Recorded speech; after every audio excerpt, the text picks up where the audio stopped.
WBTV News 3 starts now. August is here, summer is ending, and students like these are headed back to school. Good afternoon, everyone.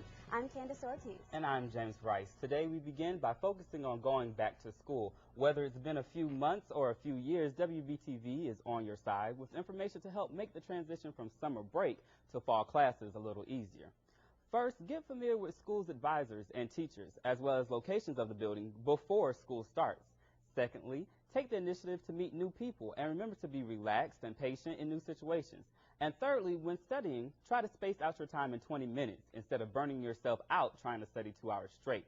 For more information, you can go to EdAmerica's website. It's www.edamerica.net. And during those 20-minute study breaks at school, many students may spend some time on Facebook, but hopefully they will not act like the students that belong to this group. I'm a doctor, and I hope my patients don't see me on Facebook. A student at the University of Florida found that many of its own future doctors were not only a part of this group, but had photos in which they were seen grabbing their private parts, posing with dead animals, and drinking heavily. Take a look at the group's photo section, which contains a lot of strange and bizarre photos, including this one where a doctor is shown about to cut a patient open with a pickaxe. Researchers also found that 1/3 of medical students with Facebook pages let anyone in their network see their profile, even if they aren't Facebook friends.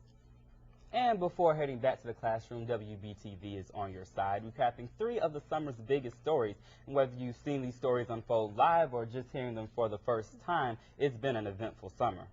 Yes, it has, and we begin our coverage with copper thefts, which have been plaguing Charlotte businesses and communities. Who could have guessed that a metal as common as copper is now so valuable that it is daily being stolen in the strangest of places, even from right under your nose? You may not remember, but back in 2003, copper was a simple 80 cents a pound, but it has now climbed to a staggering $4 a pound. With the increase in price, thieves are stealing copper wherever they can find it to sell it for quick cash. Some of the places you wouldn't normally watch are places like this, a cell tower, which are the most vulnerable. So if copper theft is on the rise, then why do so few people actually see it happen? Because thefts tend to happen in places few people watch. Some locations which are prone to theft include school roofs, which have air conditioning units and other wiring on them that are full of copper. Other places are substations and even broken telephone cables. However, out of all the places hit by the thieves, one of the most uncontrolled areas have been Highway 77. Because of the thick bushes and tall trees that line the highway, many could not see anything even if they wanted to. Copper thieves use this fact to their advantage as they tear apart the copper wiring inside the light posts, leaving drivers in the dark. Charlotte's mayor has asked for help from police and the North Carolina Department of Transportation to catch these thieves who are putting countless drivers in danger. But although the DOT have put tamper-proof locks on the posts and have cameras that can see up to 2 miles in either direction, thefts keep happening, and the DOT keep having to clean it up. In one instance of highway theft, the DOT discovered a messy trail of broken light panels. The trail led to a tunnel that went straight under the highway, which explains how some thieves had not been seen. Jen Thompson of DOT says that although $90,000 in copper has been stolen from beside the highway, the DOT will continue to help other areas of Charlotte that need it. She also asks that the public team up with the police in order to stop this crime. We have to ask the public to be real vigilant about this because obviously it's getting out of hand, a little out of control now, and it doesn't look like there's any sign of it lessening. So we have to ask for assistance. If anything looks unusual, 1 or 2 people out there is definitely not a contract. As always, if you see any suspicious activity, Charlotte-Mecklenburg Police ask you to call 911 immediately. Well, bridges are being built between Charlotte neighborhoods and the local authorities as they hosted this year's 25th National Night Out. The NNO is an annual event which raises awareness for drug and crime prevention. However, its main goal is to build trust between the police and the communities so that they can work together better. And during the event, children and adults from different communities were outside with their families and neighbors talking and laughing, riding bikes, chatting with the police, and just having a great time with each other. And now moving to the summer's second major story, a house explosion in the Hidden Valley neighborhood in northeast Charlotte that left a 4-month-old baby dead and her parents mourning her loss. WBTV's Crandall is here with that part of the story. Crandall, I was there shortly after the house explosion, and it is amazing that anyone survived, but sad that this baby's life was lost. Exactly, James. The house itself was completely destroyed. Then 1 week later, Courtney Chambers had to relive that nightmare when she laid her little girl to rest. A natural gas leak sparked an explosion, leveling this family home.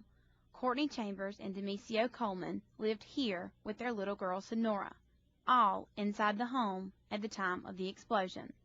The family was only trying to have the hot water turned on. Now, all that's left is rubble. Investigators say natural gas had been leaking under the house for over an hour. No one inside knew the silent killer was present until it was too late.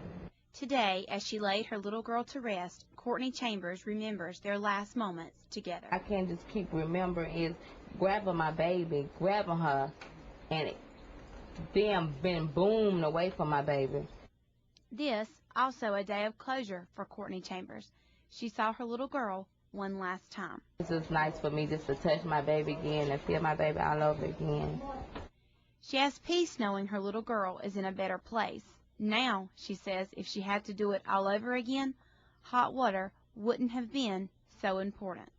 Sonora Coleman was 4 months old. Courtney Chambers says this is one load that has been lifted off her shoulders. She's thankful because she says she will have another when Sonora's father returns home. He is in the burn center in Winston-Salem. Crandall, this was such a tragedy, but thank goodness that the parents are all right. The family definitely has a long road ahead of them. Thank you. Well, in other news tonight, a 37-year-old North Augusta teacher was arrested in South Carolina for having an inappropriate relationship with one of her female students.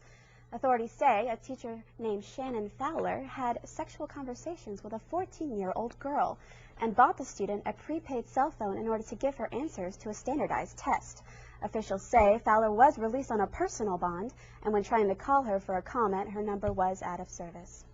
And now to our final story. Salmonella poisonings and how it went from a national concern to one right in our own backyard. Jalapenos, avocados, tomatoes. You may have used them in the salsa for your backyard barbecue, but they were the cause of several salmonella outbreaks across the country. First, tomatoes were cited as the source of the outbreaks, affecting 17 states, leaving 200 people sick and 1 person dead. In response, places like McDonald's and Walmart pulled them off the shelves and out of their menu. The public was then schooled on which tomatoes to buy and where. They were told that local produce was safe, but what wasn't safe? Eating out locally. Cantina 1511 and Moe's Southwest Grill. Health officials linked the food served at both restaurants to the 11 cases of salmonella poisoning in Mecklenburg County. But how did the food make it there? The food started its journey in a small town in Texas, and it was then sent to the El Campo distribution center right behind me. After it was sent here, it was sent to 100 restaurants throughout the county. El Campo worked closely with health officials to get the food recalled, but it was too late. The damage was already done. North Carolina health officials later found that El Campo wasn't to blame, but the food was traced back to El Grande produce in Texas. And that concludes our recap of the summer's biggest stories. Thank you for watching. And good luck to all the students that are going back to school this year. Have a great day, everyone.